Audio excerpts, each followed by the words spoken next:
Good morning, everyone. And many thanks to the City of London Corporation for the chance to be here today for what is my first proper outing as Economic Secretary to the Treasury. So let me start by acknowledging my predecessor and good friend, John Glenn, whom I know well and I know you know well. And we know that he was a strong and eloquent advocate of financial services in the United Kingdom. He believed, as I do, that the financial services sector gives much to our country, including fantastic opportunities to our citizens of all backgrounds to have fulfilling and purposeful careers, to make a massive positive contribution to our trade balance, and in enhancing our standing in the wider world.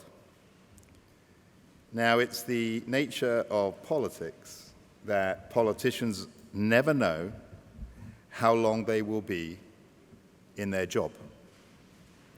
And I know you're looking at me and thinking, is he going to last longer than a Magnum ice cream at noon today?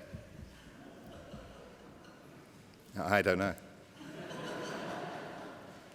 But I can assure you that I will do everything I can to support you, to help the city thrive, and to make sure that this country maintains its place as a world-leading liberal financial center. Now, my professional background is in venture capital, and that has made me ambitious to identify and seize value-creating opportunities wherever we find them. I hope to bring this entrepreneurial spirit to my role here, and I want to be fierce in achieving our global ambitions. And I'm impatient to enable the city to seek out new opportunities. And there is no question that, thanks to all of you, as well as the skills and collective experience of your colleagues up and down the country, this is what we will do. Part of that, of course, is about keeping up with changes in financial markets, such as the increasing interest in deploying finance for impact. This summit comes at a really important time, with unprecedented growth in the global market for sustainable finance. According to figures just released from the environmental finance data, more than $2 trillion of sustainable bonds have been issued globally since the start of 2020. The UK government has itself already raised over £18 billion through green gilts since September last year, breaking records and winning awards in the process. This year alone, we expect to raise a total of £10 billion, making the UK one of the largest issuers in the world. But what's most striking about the numbers we're seeing is the speed of innovation in newer financial instruments like social bonds, sustainability-linked bonds, and transition bonds. That is why I was pleased to hear about KPMG's Finance for Impact report, which sets out industry-led recommendations for scaling finance for impact in the UK. So what, if anything, should the government be doing? Because if there is economic value to be created, we want the United Kingdom to capture this opportunity to be the best place in the world for sustainable finance. According to Bloomberg, global ESG assets could reach $50 trillion by 2025. That would mean 1/3 of managed assets around the world marketing themselves in some way as sustainable. Now, I'm confident, as I'm sure you are, that this country is well positioned to capture that opportunity. The UK financial sector already exports over 60 billion of services exports a year. And helping the United Kingdom's finance sector capture global market share is one of my top priorities as Economic Secretary to Treasury. But we know that every opportunity brings its fair share of risk. For instance, when people invest in a fund marketed as sustainable, they need to know what they are buying. Greenwashing is a form of consumer mis-selling, simple as that. But unfortunately, it is becoming more prevalent around the world. Investors rightly care, And we're seeing an increase in regulatory attention to greenwashing in other countries, such as Germany and the United States. The UK, for its part, is taking action to ensure the market for sustainable finance is well regulated, so that UK businesses can benefit from new opportunities, while UK consumers are protected.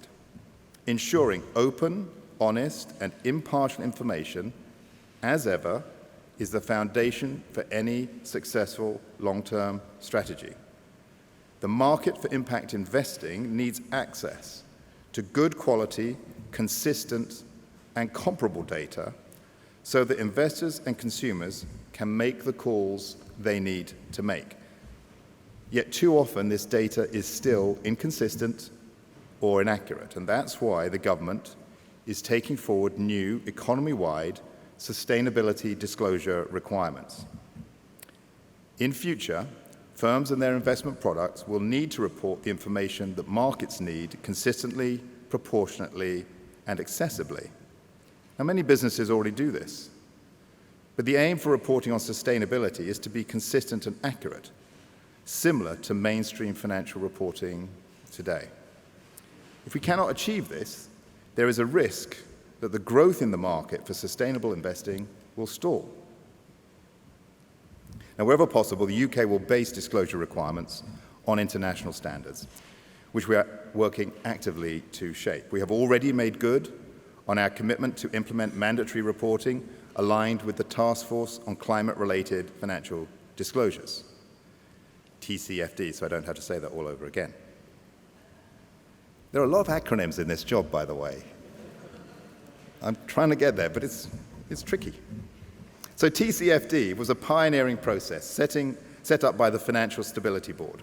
It creates a framework for business to report on real financially material risks that organizations will face from climate change, just like they would any other material risk. The UK was the first country to announce that we would make this kind of reporting mandatory, and it is already a reality, with requirements in place across the Department for Business, Energy and Industrial Strategy, the Department for Work and Pensions, and the Financial Conduct Authority. We also want to help consumers make investments that reflect themselves and their beliefs. And this is something you know all about. Research shows that up to 70% of people want their money, their savings and investments, to benefit people and the planet and to avoid harm. They're making investment choices not just on risk and return, but also on impact. And investment funds are responding. From impact investment funds to ESG exclusion policies to integrating ESG factors into investment decisions.